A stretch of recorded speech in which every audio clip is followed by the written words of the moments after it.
And then he said, as I continued to do it, I felt it completely abandoned me, and I became the sport of the demons I once controlled. For centuries, people have imagined a hidden room inside King Solomon's tomb filled with gold and secrets. When a sealed space was opened, what appeared was not gold, but something far more controversial. Why did history leave this behind, and what does it truly mean? Join us as we uncover this mystery and reveal hidden secrets of history's richest king. The legend of Solomon. King Solomon stands in history like a bright and towering figure whose fame stretches across books, beliefs, and centuries. He is remembered as a king whose wisdom was unmatched, whose wealth was beyond imagination, and whose rule brought stories of glory that echo even today. In ancient texts, he is the builder of the great temple in Jerusalem, the judge of impossible riddles, and the monarch whose riches were so vast that poets and storytellers have tried to capture them in every age. His name evokes dreams of splendor, secrets, and treasures buried deep beneath the earth. Yet behind this glow of legend lies a real and deeper mystery that has kept scholars and treasure seekers enthralled for generations. If Solomon truly was as wise and wealthy as tradition claims, then where is his tomb? Where did he rest after a lifetime of rulership? The question draws curiosity like a magnet because we are drawn to something hidden, ancient, and untold, especially when it involves a name as powerful as Solomon. In the narratives about him, Solomon's wealth is often connected to gold from distant lands, rich trade routes, and exotic places like Ophir. These stories tell of caravans and fleets returning with gold, precious wood, ivory, and rare goods. Some archaeological fragments, like inscribed pottery shards found near ancient harbors, suggest that trade in gold and other materials did happen in that era, and that places like Ophir were part of a long-distance network of exchange. These findings give a sliver of real context to the stories of wealth and trade in Solomon's time. Despite all this, when it comes to the one thing everyone wants to find, Solomon's tomb, there is nothing that stands up to historical scrutiny. Not a single tomb has been verified by archaeologists as being the final resting place of Solomon himself. There are many rock-cut tombs from the period in areas like Jerusalem's ancient cemeteries that belong to members of the kingdom's elite, but none of them can be dated directly to King Solomon or linked to him with solid evidence. This absence is not for lack of searching. Archaeologists have been studying the ancient lands of Judah and Israel for more than a century. They have uncovered walls, ancient cities, pottery, seals, and remnants of trade. Some of these discoveries may belong to the time when Solomon might have reigned, and they help build a picture of everyday life in the 10th century before the Common Era. Still, none of these finds confirm a tomb or burial chamber that can be identified as Solomon's. There is no sealed chamber with treasures, no engraved stone marking his grave, not even a simple inscription in his name discovered in archaeological layers. The contrast between the legend of Solomon and the archaeological record is striking. On one hand, the tales tell of a ruler so powerful that kingdoms sent tribute to him and ships brought gold from faraway places. On the other hand, the physical evidence left behind is muted, fragmentary, and open to interpretation. The world has found city ruins that may date from his time, signs of administration and trade, and even defensive structures that might have been built during his period. But none of these provide the proof needed to say, with certainty, here lies Solomon. Part of what makes this so intriguing is the human love for mystery. When a story becomes larger than life, the imagination fills in the gaps. People begin to imagine secret chambers under Jerusalem's oldest walls, hidden maps leading to lost mines, or sealed portals untouched for 3 millennia.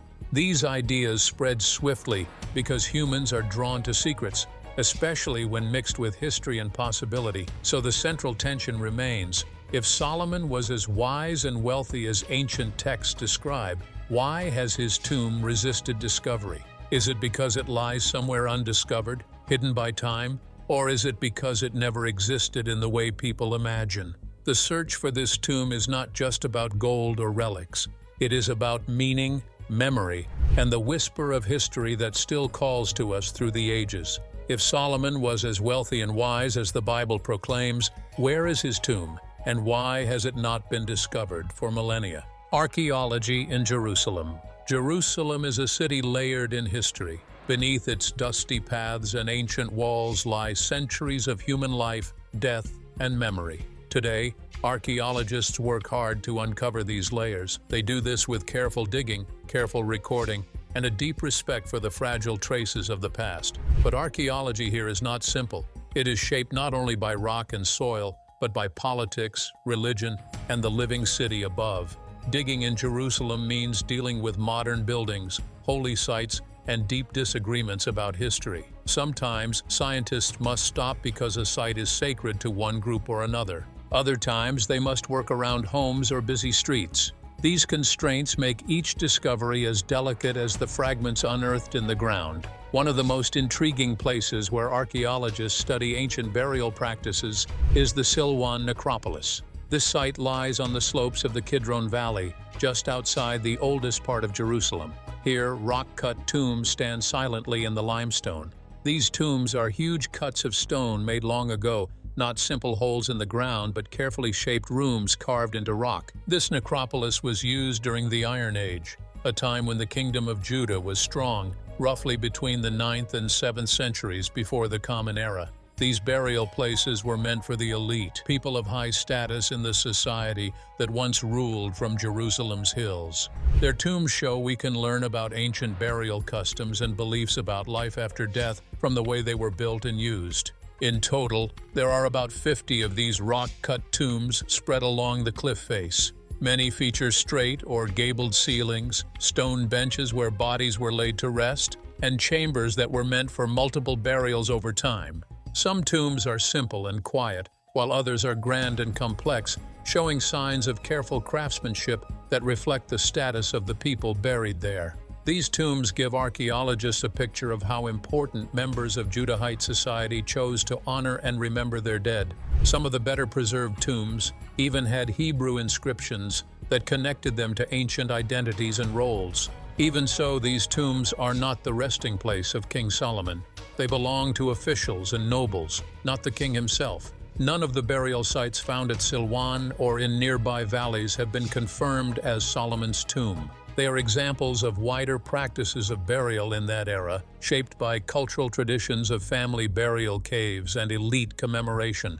Archaeologists study them to understand how people honored their ancestors and what this tells them about ancient society, but there is no credible evidence that Solomon's burial place has been found. Across Jerusalem, there are also other burial sites and rock-cut tombs from various periods. Some come from later eras, like the Second Temple period, which began many centuries after the time of the ancient monarchy. These include impressive tombs that belong to other families or communities long after the age of the kings. The existence of different kinds of rock-cut tombs shows how burial traditions changed over time and how people in Jerusalem continued to honor their dead with careful and meaningful tomb structures. Within the city of David itself, the ancient heart of Jerusalem where early kings are believed to have lived, archaeologists work with special care. They uncover houses, pottery, and ancient tools that reveal daily life. They also find tunnels and cisterns carved deep into the rock. Some of these underground pathways have sparked speculation about whether early kings might have been buried out of sight. These ideas are interesting, but so far they remain theories, not proven facts. The tunnels are most often linked to water systems or defensive strategies of ancient cities rather than secret royal chambers. Some tunnels reflect the ingenuity of past builders who dealt with water or access issues in a crowded city on a hill. Others may connect to wider underground networks that help the city function in times of peace and war. Archaeologists must be careful as they work around layers of earth that each hold clues to different periods. Real discoveries always require context, careful reading of where objects are found, how they relate to other finds, and what they tell us about life in that time. This careful approach separates solid archaeological knowledge from mere guesses. Through these excavations, we learn about the people who lived in Jerusalem long ago, how they buried their dead, and how they built their city. But we also see how sensitive and complex archaeology can be. Jerusalem's stones do not give up their secrets easily. They demand patience, respect, and the steady hands of those who seek truth in the layers beneath. And in a city so full of history, there is always more for scientists to discover and understand. Before we hunt for kings, we must learn where kings were buried. The tombs of the kings. The stones of Jerusalem tell many stories, some clear and some tangled with legend. Among the most impressive ancient sites in the city is a place called the Tombs of the Kings. The name sounds magnificent and heavy with history. It evokes images of royal burial chambers, golden sarcophagi, and echoes of a lineage of rulers resting in grand silent halls beneath the earth. Yet when we look closely, the truth is neither simple nor as dramatic as the name suggests. Monuments can have grand names, but names do not make kings' graves. The tombs of the kings sit in East Jerusalem, not far from the old city walls. From a distance, the site looks massive and bold. A wide stone facade rises from the rocky ground, carved into the bedrock with care and strength. A broad staircase once led visitors down toward the burial chambers. These tombs are carved deep into the earth and spread into a complex of rooms and corridors. They are clearly the work of skilled builders. The sheer scale of the structure makes it easy to imagine that powerful rulers must lie within. But this is where legend and reality begin to drift apart. When these rock-cut tombs were first examined in the mid-19th century, early explorers assumed they must be the final resting place of the ancient kings of Judah. The grandeur of the stonework encouraged this belief. Through the long ages, people searched for physical evidence of famous figures from sacred history. To early visitors, the largest tombs deserved the richest occupants. The name stuck, and the site became known as the Tombs of the Kings because it felt right, even if it was not proven. Modern archaeology has since looked more closely at this place. Detailed research and careful study of the design, decorations, and artifacts show that the burial complex likely belonged to a different person entirely. Today, scholars link these tombs most strongly to Helena, the queen of a distant region called Adiabene, who lived in the early 1st century of the Common Era. She and her family embraced the local traditions and made Jerusalem their home. The architecture of the tombs, which includes design elements common in the period after the Second Temple was in use, fits much better with this era than with the time of ancient kings from centuries before. Because of this, most experts reject the idea that these caves hold the remains of biblical monarchs like David or Solomon. The date of the tomb itself does not match the age of those earlier rulers. The style of burial chambers and the structure's layout reflect influences that post-date the era when those kings would have lived. There is no direct evidence linking the site to the line of Judah's ancient kings. In fact, archaeologists point instead to ritual and burial practices of the 1st century, centuries after the great United Kingdom of Israel had faded. Besides the tombs of the kings, Jerusalem is full of places with names that carry myth more than proof. These names have been passed down over time, shaped by tradition and the hopes of those who came before. One such name is Solomon's Stables. This vast underground space lies beneath part of the city's ancient platform and was once thought by visitors to be the place where Solomon kept horses or stabled his mounts. The name persists because of stories woven over centuries, even though there is no historical basis for linking it to Solomon himself. The label reflects imagination more than archaeological fact. Another name that captures the power of legend is Solomon's Quarries. This refers to a large cave or series of chambers where stone was once cut from the earth. Its immense scale led people through the ages to connect it with the building of ancient holy structures like the temple. But again, the name comes from popular tradition, not verified evidence that Solomon commanded the stone to be quarried there. Buildings and public memories can shape names that last long after their original meanings have faded. These misattributed names show how easily legend can become part of the story people tell about a place. When a site seems ancient and grand, it is natural for storytellers and local tradition to connect it with famous figures. But archaeological study demands something stronger than tradition alone. It looks at the physical evidence, the design, the materials, and the dates that can be scientifically established. In doing so, it separates fascinating history from exciting fiction. In the case of the Tombs of the Kings, the story that grew around the name is powerful and alluring. But the real explanation is different. The site likely remembers a royal from a later time, a person who lived after the era of the ancient kingdoms. When fact ends, fiction rushes in, and suddenly, Solomon's tomb appears everywhere. What could be inside a First Temple-era tomb? When people imagine ancient tombs from the time of the First Temple, many pictures come to mind. Some imagine vast underground chambers sparkling with gold. Others think of secret rooms sealed for thousands of years, holding scrolls of lost wisdom. These ideas thrive in movies and online legends, but the real archaeological record from Iron Age tombs in Judah and Jerusalem tells a very different story. What archaeologists find is humble, human, and deeply meaningful, but it rarely matches the sensational visions of hidden treasure waiting to be uncovered.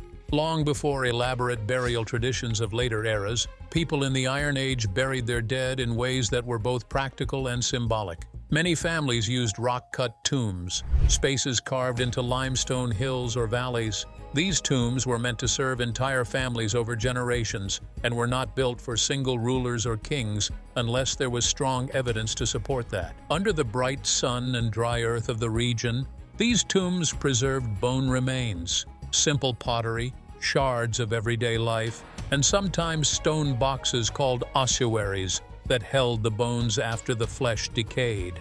These finds are rich in human story, even if they do not sparkle with imagined treasure. A typical Iron Age burial might begin with the body wrapped and laid on a shelf inside a rock tomb.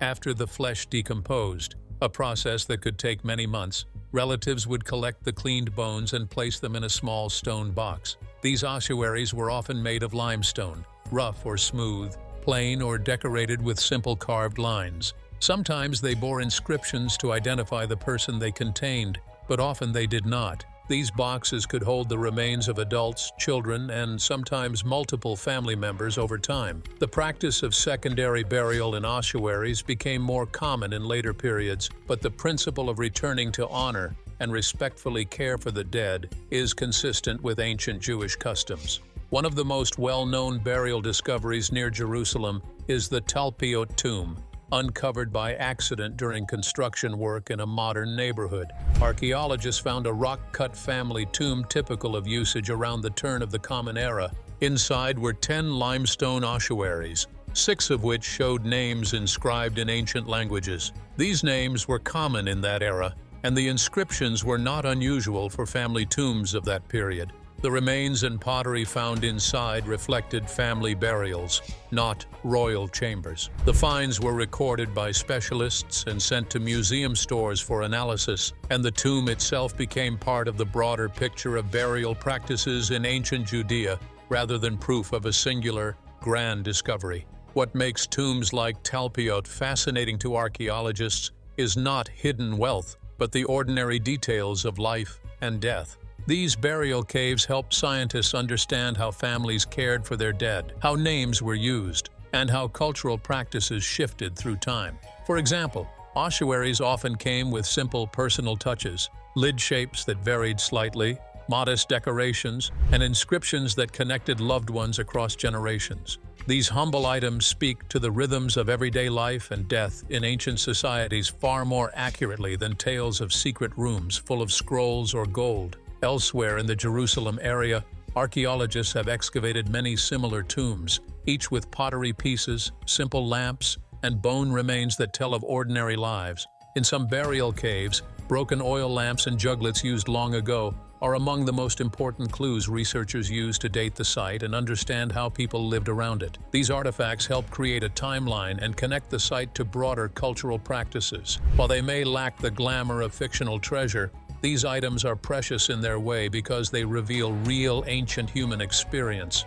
Often sensational interpretations overlay these real finds. That happens when ordinary ossuaries come to be associated with famous names or stories without strong evidence to support the links. This misleads the public into thinking a particular tomb belonged to a famous person, when in fact it reflects common burial practices of the time. Scholars take great care to differentiate between what the physical evidence shows and what powerful imagination might add. Bones, pottery, and stone boxes are studied within their archaeological context so that each piece of information is placed accurately within history's puzzle. The contrast between imagination and reality is clear. Iron Age tombs rarely contain gold or secret documents, but they do contain human history in the form of bones and objects that belong to real people. a real picture of Solomon's world. When we try to imagine the time of King Solomon,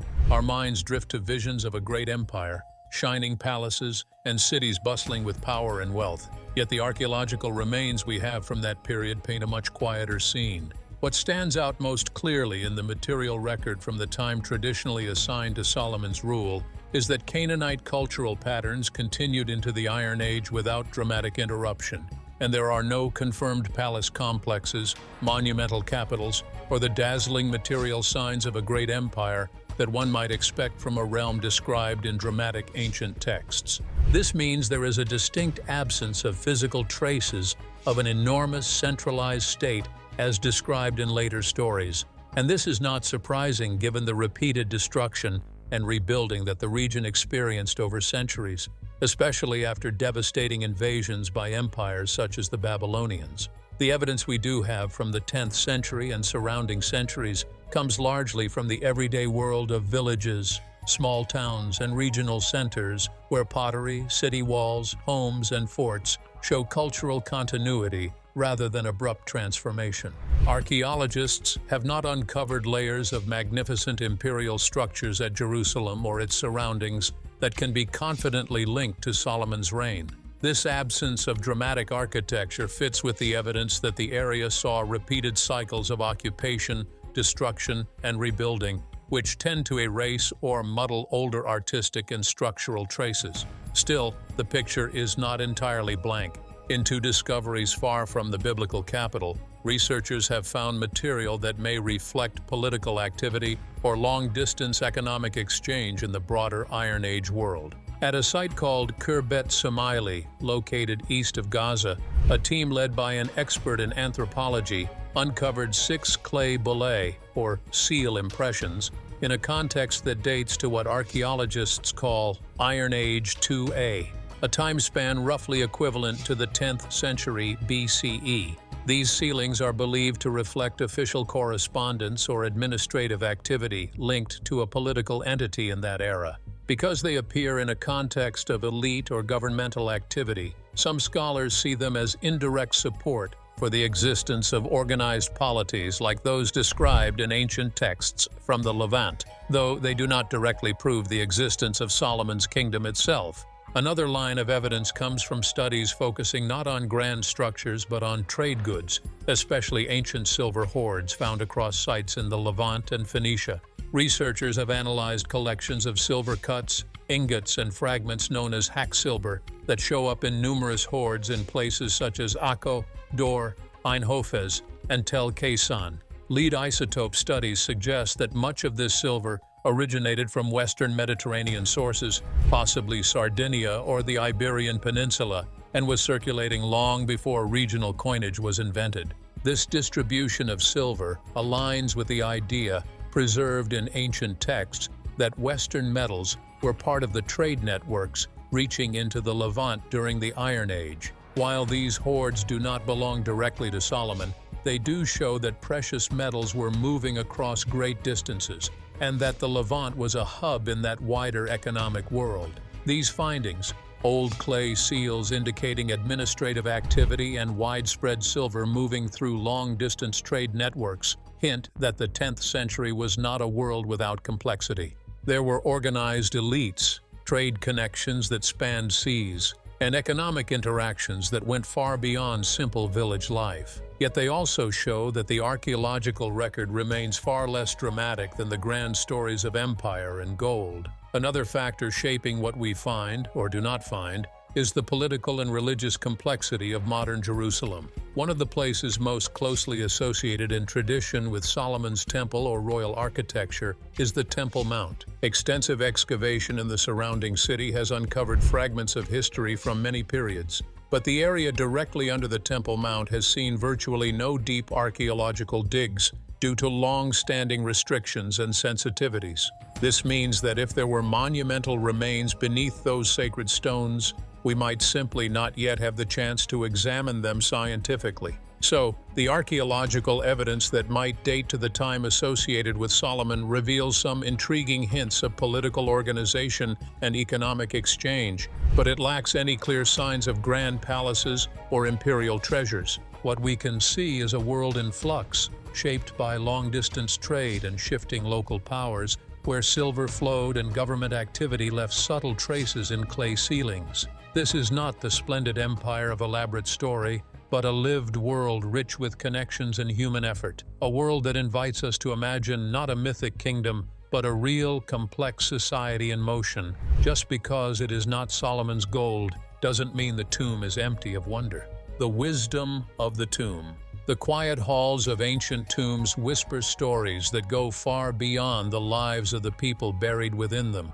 Every tomb, every artifact, every inscription is a small key to understanding how people lived, ruled, and believed in centuries long past. Archaeologists have spent decades studying burial sites from the time of the First Temple and beyond, carefully analyzing inscriptions, grave arrangements, and objects left behind. These findings reveal a world rich in culture, politics, and religion, even if they contain no secret treasures or golden scrolls. In ancient Judah, burial practices were deliberate and meaningful. Tombs were often carved into rock hillsides or cliffs, with multiple chambers that allowed family members to be buried together over time. The orientation of the body within the tomb, the positioning of bones after decomposition, and the use of ossuaries or stone boxes all carried significance. Some tombs were simple and modest, while others were carefully designed with carved ceilings, benches, and small niches. The effort put into these structures reflected the status of the deceased and the care of the family. By studying these details, archaeologists gain insight into societal hierarchies, family structures, and religious beliefs. Inscriptions, when they appear, are especially valuable. Many tombs contain carved texts in ancient Hebrew or Aramaic. These inscriptions often identify the person or family buried, offering a rare glimpse into names, occupations, or roles within society. In some cases, inscriptions include blessings or statements of faith, which help researchers understand the spiritual worldview of the people. Even the absence of inscriptions can be meaningful, suggesting differences in social status, literacy, or cultural practices. By carefully documenting these inscriptions, scholars reconstruct a picture of political, religious, and social life in ancient Judah, showing how ordinary people and elites interacted within their communities. Grave goods, though often modest, also speak volumes. Archaeologists find pottery, oil lamps, jewelry, and tools in burial sites. These objects provide clues about daily life, trade networks, and cultural connections. For example, pottery styles can indicate which regions were in contact and what types of materials or designs were valued. Lamps suggest rituals of remembrance and light, often used during ceremonies or placed beside the deceased to illuminate the journey to the afterlife. Personal items like jewelry or amulets reflect beliefs in protection, status, and identity. These items, though simple, hold profound meaning when studied carefully. One particularly interesting aspect of ancient tombs is the orientation of burials. Bodies were often aligned in certain ways, sometimes facing specific directions connected to religious beliefs or symbolic meanings. Researchers analyze patterns of orientation to understand how communities viewed the cosmos, the afterlife, and their connection to divine forces. These orientations, combined with inscriptions and grave goods, create a detailed picture of the values and priorities of the society that created them. The wisdom found in these tombs is different from the legendary wisdom attributed to King Solomon. Instead of seeking mythical knowledge hidden in gold or secret scrolls, archaeologists and scholars find insight in the very structure of the tombs, the objects buried, and the words inscribed on stone. Each piece of evidence contributes to a broader understanding of the era in which Solomon may have ruled. By studying how people buried their dead, honored their ancestors, and connected with the divine, we see reflections of the practical wisdom and societal intelligence of the time. Ancient texts complement these findings. Writings preserved in Hebrew scripture and other historical documents provide context for what archaeologists uncover in tombs. Together, texts and artifacts illuminate the social, political, and religious landscape of Judah, allowing researchers to explore the lives of kings, priests, and ordinary citizens alike. If you enjoyed this video, like and subscribe, and also click the next video shown on your screen.